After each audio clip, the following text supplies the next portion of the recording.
ଯୀଶୁଙ୍କ ମୃତ୍ୟୁ ପରେ ଘଟିଥିବା 5ଟି ଘଟଣା। ପ୍ରଥମ ଘଟଣାଟି ହେଉଛି ଯୀଶୁଙ୍କ ମୃତ୍ୟୁ ପରେ ଏକ ଭୟଙ୍କର ଭୂମିକମ୍ପ ହେଲା। ପୃଥିବୀ କମ୍ପିଗଲା, ପାହାଡ଼ ଓ ପଥର ଭାଙ୍ଗିଗଲା। ଏହା ମାନବ ଇତିହାସରେ ଯୀଶୁଙ୍କ ମୃତ୍ୟୁର ଗଭୀର ପ୍ରଭାବକୁ ପ୍ରକାଶ କଲା। ମାଥିଉ 27 ପର୍ବ 51 ପଦରେ ଏହା ଲେଖାଯାଇଅଛି। ଦ୍ୱିତୀୟ ଘଟଣାଟି ହେଉଛି ଭୂମିକମ୍ପରେ ସମାଧି ଗୁଡ଼ିକ ଖୋଲିଗଲା। ମହାନିଦ୍ରାଗତ ଅନେକ ସାଧୁ ଲୋକମାନେ ପୁନର୍ଜୀବିତ ହେଲେ ଏବଂ ଜେରୁସାଲେମ ସହରକୁ ପ୍ରବେଶ କରି ଅନେକଙ୍କୁ ଦର୍ଶନ ଦେଲେ।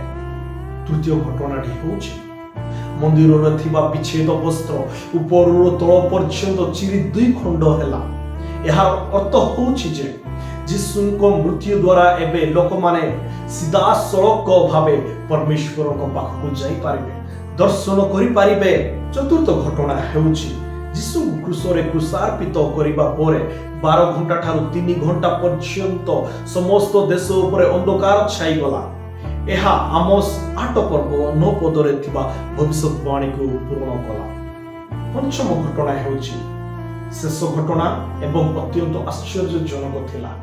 ଯେତେବେଳେ ସେନାପତି ଓ ଯୀଶୁଙ୍କୁ ଜଗିଥିବା ସୈନିକମାନେ ଭୂମିକମ୍ପ ଘଟିଥିବା ସବୁ କିଛି ଦେଖି ସେମାନେ ଭୟଭୀତ ହେଲେ। ସେନାପତି କହିଲେ, ନିଶ୍ଚୟ ଏ ମଣିଷ ଈଶ୍ୱରଙ୍କ ପୁତ୍ର ଥିଲେ। ମାଥିଉ ତାର 27 ପର୍ବ 54 ପଦ, ମାର୍କ ତାର 15 ପର୍ବ 39 ପଦରେ ଏହା ଲେଖାଯାଇଅଛି। ଏହି ଶକ୍ତିଶାଳୀ କଥା ଜଣେ ରୋମୀ ସେନାରୁ ଆସିଥିଲା, ଯିଏ ଜିହୁଦୀ ନଥିଲେ। ଏହା ଦର୍ଶାଉଛି ଯେ ଇସ୍ରାଏଲ ବାହାରେ ଥିବା ଲୋକମାନେ ମଧ୍ୟ ଯୀଶୁଙ୍କୁ ପ୍ରଭୁ ବୋଲି ଚିହ୍ନିଥିଲେ।